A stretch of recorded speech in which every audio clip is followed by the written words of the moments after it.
Pois é, amiguinho, agora que nós acabamos a parte de física atômica e molecular, nós vamos entrar em mecânica estatística. Notem que há um padrão nesse curso de estrutura. Apesar de a gente não ver nada direito, nada de forma muito aprofundada, a gente vai vendo pinceladas sobre tudo.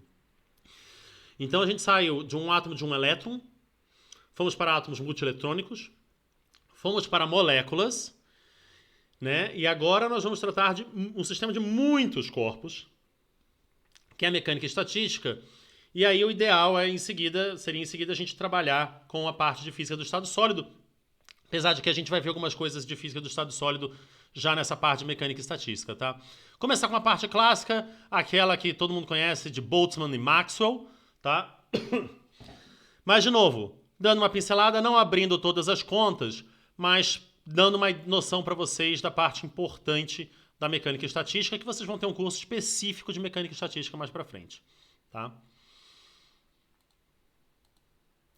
Então, olha só, muitos dos sistemas físicos de interesse envolvem, em geral, um número enorme de partículas. Tá? Quando a gente fala de um número enorme de partículas, por exemplo, se a gente pensa em elétrons de condução, em 1 centímetro cúbico de ouro, a gente está falando da ordem de, você pega aqui 1 centímetro cúbico de ouro, a densidade do ouro, a massa de cada átomo, nós temos em torno de 6 vezes 10 a 22 elétrons. Onde aqui eu usei que cada átomo de ouro contribui com um elétron para a condução. Notem, é impossível a gente descrever a dinâmica de cada partícula individualmente. Das 6 vezes 10 a 22 partículas individualmente. Por resolver a equação de Newton para 6 vezes 10 a 22, vou repetir, 22 partículas individualmente. É impossível. Tá? Mais impossível ainda é resolver a equação de Schrödinger para 10 a 23 elétrons. Não tem como. Tá? Se a gente pega o número de moléculas, não vamos sair de elétrons, vamos para moléculas. Se a gente pega o número de moléculas de água em um copo de 200 ml, a gente tem 7 vezes 10 a 21 moléculas. Não tem como. Por isso a gente trabalha com propriedades macroscópicas do nosso sistema. Ou seja, densidade, pressão, energia total, magnetização total, polarização total. Certo? Por isso que a gente trabalha aqui, porque a gente não tem como dar conta de descrever tudo analisando cada um dos sistemas individualmente. Tá? Não importa a quantidade de computador que a gente tem, isso não é viável. Tá? A termodinâmica, que já existia muito antes de Gibbs, Boltzmann e Maxwell desenvolverem a mecânica estatística, trata dessas quantidades na situação de equilíbrio termodinâmico, ou seja, quando as quantidades macroscópicas elas não variam com o tempo ou variam de forma adiabática, muito lenta. Tá? E a termodinâmica e suas 3 leis, elas permitem fazer uma série de previsões sobre sistemas em equilíbrio. Mas ela não estabelece a conexão entre a dinâmica microscópica e a variável macroscópica. Isso é o que faz a mecânica estatística. Tá? Percebam a diferença. Tá? A termodinâmica vai trabalhar com pressão, com temperatura, com magnetização, etc. e tal, com densidade. Mas não importa para a termodinâmica como que cada partícula está, em qual estado que elas estão ocupando ali. Ela não faz essa relação com a parte microscópica e a parte macroscópica. A mecânica estatística tem como ponto central estabelecer a probabilidade de encontrar um determinado microestado, ou seja, um estado do nosso sistema de N partículas, quando o sistema se encontra em equilíbrio térmico a uma temperatura absoluta T. Eu não vou mostrar como se chega nisso, mas a probabilidade de você encontrar partícula num microestado, eu vou falar microestado Mi, tá? O seu sistema. Microestado Mi. Tá? Então, a probabilidade de encontrar o nosso sistema num microestado Mi a uma temperatura absoluta T é elevado a menos E Mi sobre KT sobre Z. Tá? Essa constante Z, essa constante de normalização, que faz com que a probabilidade de encontrar todos os microestados possíveis seja 1, tá? É a chamada função de partição, tá? Do nosso estado. E a função de partição é dada pelo somatório em Mi, então estou somando em todos os microestados possíveis,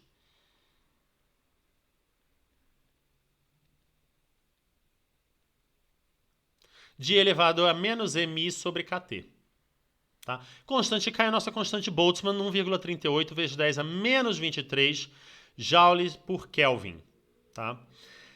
Nessas expressões aqui, EMI é a energia total das N partículas no microestado Mi. Então, se eu pego como está cada partícula num determinado microestado, no microestado Mi, e soma a energia de todo mundo, vai dar o meu EMI.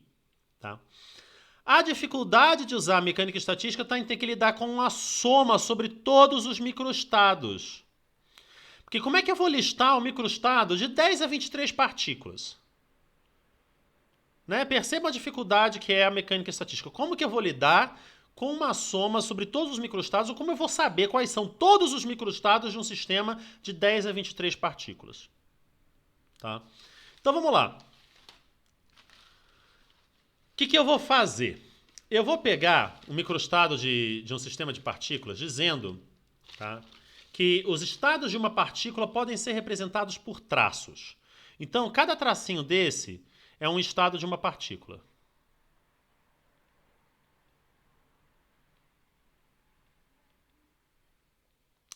É o que eu chamo de EUP. Certo? Então, por exemplo, aqui eu tenho a partícula 1 ocupando esse estado, a partícula 2 e o 3 ocupando o mesmo estado de uma partícula, a partícula 4 ocupando um outro estado. Isso aqui vai me dar uma energia. Deixa eu chamar isso aqui, por exemplo, de A, B, C, D, E.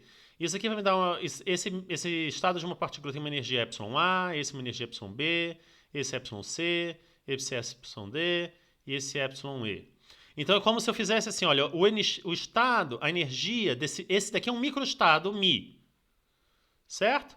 A energia desse cara, esse meu EMI, ele vai ser εA mais 2εC mais εE. Percebem? Então aqui é a mesma coisa, ó. A, B, C, D, E, F, G.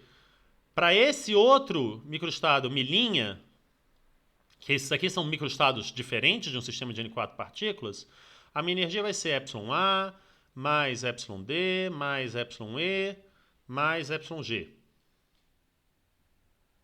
Certo?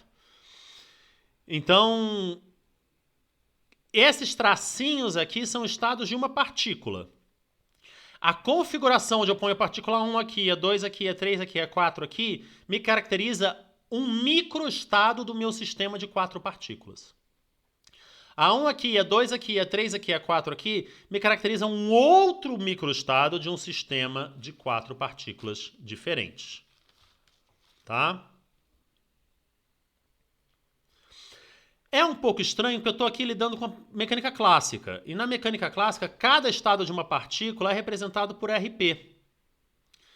E aí fica bizarro representar RP como um tracinho discreto, mas usa um pouco de abstração e me acompanha. Isso vai ficar bem mais fácil, representar esses estados de uma partícula como traços, não como trações, né?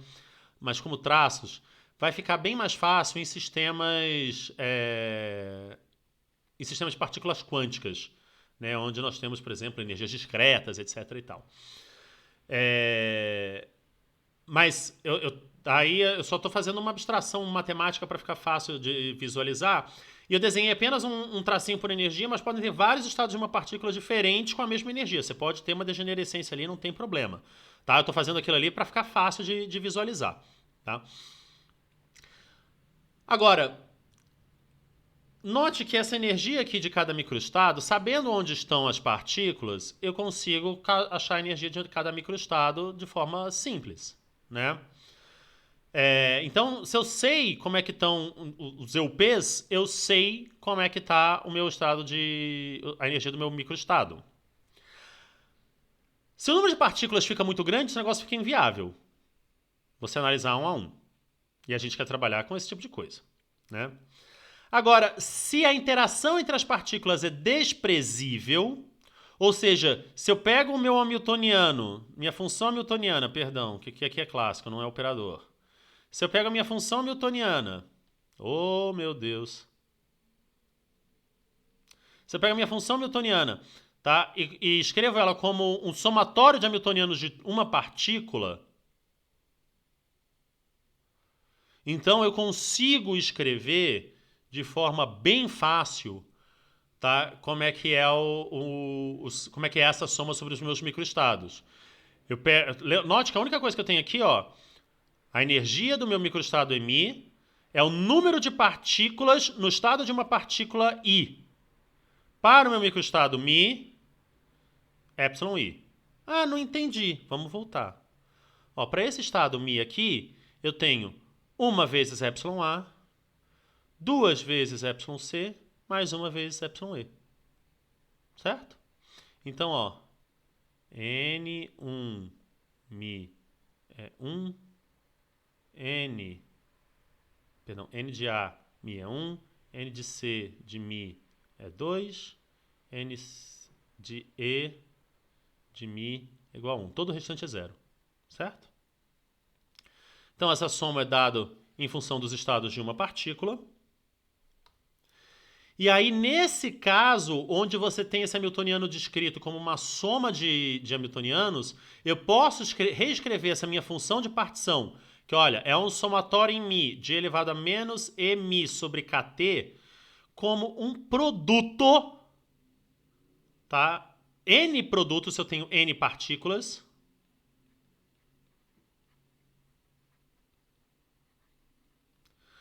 sobre esse somatório em I de elevado a menos εi sobre Kt, que isso daqui é a energia de um estado de uma partícula. Ou seja, o primeiro fator são as possibilidades de escolha da primeira partícula, o segundo fator da segunda partícula, etc. Tá? Então, essa passagem aqui não é uma passagem trivial. Tá? Falar que eu vou partir daqui, usar isso daqui, onde a minha energia μ é dada por esse cara daqui, e falar que esse cara daqui é equivalente a esse produto aqui. Isso não é fácil, mas entender isso é essencial para dominar todas as técnicas de mecânica e estatística. Tá? Eu não vou provar esse negócio. O que eu vou fazer para vocês, tá, em sala de aula, é algo mais simples. Tá? Então eu vou convencer vocês que é possível a gente entender isso considerando o caso de 2 estados e 3 partículas. Tá? Então, eu vou pegar... Isso vocês podem fazer até em casa para ver se vocês entendem. Tá? Peguem aqui, um estado com energia εA, um estado com energia εB. Tá? Arrumem 3 partículas diferentes. Estou na mecânica clássica, elas são distintas. Aqui. E aí você escreve a minha função de partição como essa soma. Você consegue fazer isso. Escreve a função de partição como essa soma. Agora, escreve esse produto. Note que isso aqui vai fazer o quê? É um somatório em I de elevado a menos εi sobre Kt elevado a N, onde N é o número de partículas.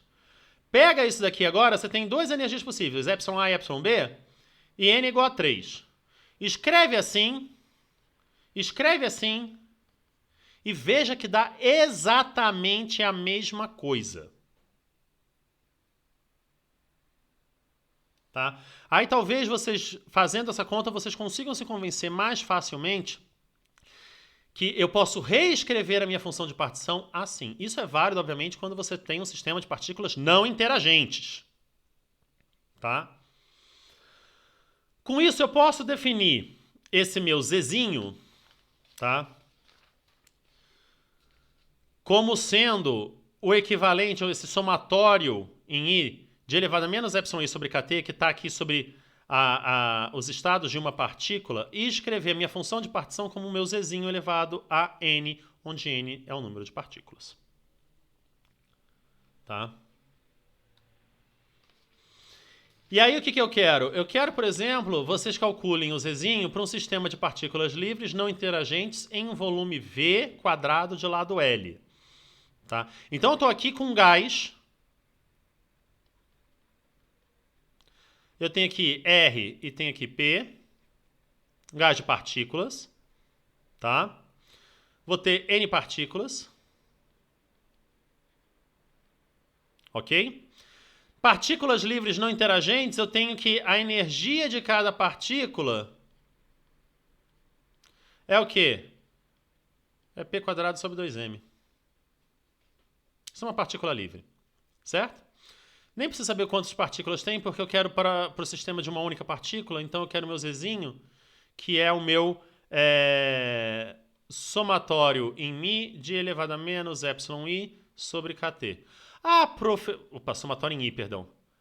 Professor, mas isso daqui é discreto, eu quero algo que é contínuo. O que você vai ter que fazer? Fala pro tio. Ótimo, é isso aí mesmo. Vamos seguir em frente. Com agora a minha função de partição expressa, tá, como uma soma sobre todos os estados de uma partícula, eu posso tentar responder a seguinte pergunta. Em média, quantas partículas se encontram no estado de uma partícula I? E aí eu tenho a distribuição da minha estatística, no caso a distribuição da minha estatística de Boltzmann. O que é a distribuição? É saber quantas partículas estão ocupando um determinado tipo de estado. Tá? Ou seja, cada microestado μ tem o seu número de ocupação particular para aquele estado I. Mas eu não quero isso, eu quero o valor médio. Em média, quantas partículas se encontram no estado de uma partícula I? Bom, é só pegar e fazer um somatório sobre Ni de μ, tá? Que é para um determinado microestado μ, eu tenho no estado I um determinado número de partículas, vezes a probabilidade de encontrar o meu sistema no microestado μ. Eu pego isso aqui vai me dar a média. Só que a probabilidade de encontrar partícula no microestado μ é dada por essa expressão aqui, lembram? Muito bem. Vamos elaborar isso mais. Usando que μ é esse somatório em I de Ni Ni de μ εi, eu posso escrever o meu número de ocupação aqui do estado de uma partícula I no meu microestado μ como sendo simplesmente a derivada de μ em relação a εi. Certo? Só vocês analisarem isso daqui. E aí eu posso substituir agora, olha só. O meu Ni médio, o Z eu posso tirar do meu somatório. É um somatório em μ. Somatório em μ de Ni de μ, que eu estou escrevendo como essa derivada aqui, vezes o E elevado a menos μ sobre kt, que é esse cara aqui. Mas aqui eu tenho uma derivada em μ sobre εi, eu vou fazer o seguinte, eu vou pegar esses dois caras aqui, eu posso pegar esses dois caras aqui, olha que bacana, e reescrevê-los assim. E aí eu tenho menos kt sobre a função de partição, del ε de I, porque isso daqui pode sair do somatório em μ, um somatório em μ de elevado a menos μ sobre kt. Isso aqui é a própria função de partição. Então, eu tenho menos kt sobre z, del εi de z, isso é igual a menos kt, del εi de ln de z. Olha que bacana.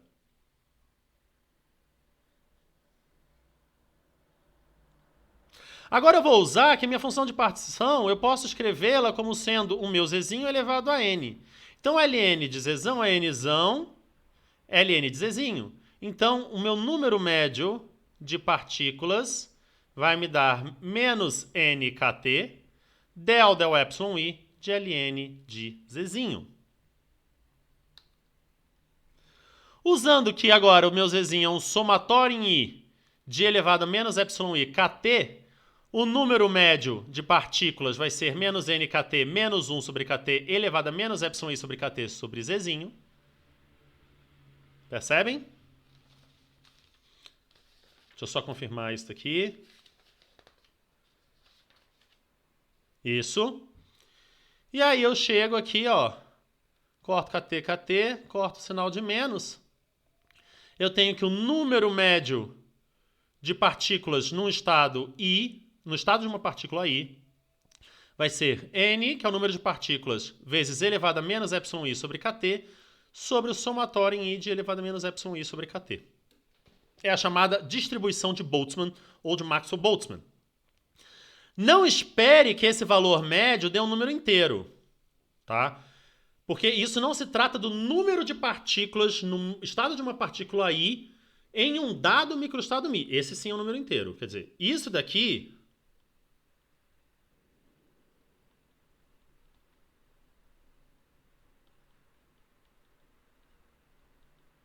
Isso aqui é um número médio. Tá? Estou pegando uma média sobre todos os NMIs de todos os microestados. Tá? Claro, ainda assim eu tenho que o somatório do valor médio vai dar o número total de partículas. Mas a média em si de cada uma delas não necessariamente vai dar um número inteiro. Ok? Essa distribuição, assim como a expressão para a função de partição, só são válidas quando as partículas são não interagentes, ou seja, como um gás rarefeito, onde as colisões moleculares são exceção ao invés de regra. Tá? A gente não pode aplicar isso a um líquido. Tá? Não tem como. Porque aí a interação entre as partículas não é desprezível. Isso causa uns outros problemas para a gente, porque tem exatamente a inconsistência de como é que você vai assumir que esse negócio está em equilíbrio térmico, porque o equilíbrio térmico exige a interação entre as partículas. Né? Então, tem essa inconsistência, mas esses trabalhos com partículas não interagentes são importantes porque a gente vai ganhar bastante feeling e vai conseguir chegar em resultados muito interessantes. Tá? Vou deixar mais um exemplo aqui para vocês pensarem, esse exemplo um pouquinho mais complicado, tá? Que fala do... Eu quero que vocês calculem a variação de densidade de um gás ideal com a altura, levando em conta o campo gravitacional agora e presumindo o equilíbrio térmico a uma temperatura T. Então, como é que você vai ter a densidade de um gás, né? Por exemplo, na atmosfera, gás ideal porque não tem interação, vai variar de acordo com a altura. Tá? Se vocês quiserem apressar e fazer esses exemplos, fiquem à vontade. Senão, obviamente, eu vou fazer em sala de aula e a gente se vê na quinta-feira. Não esqueçam de assistir a 11.2. Tchau, tchau.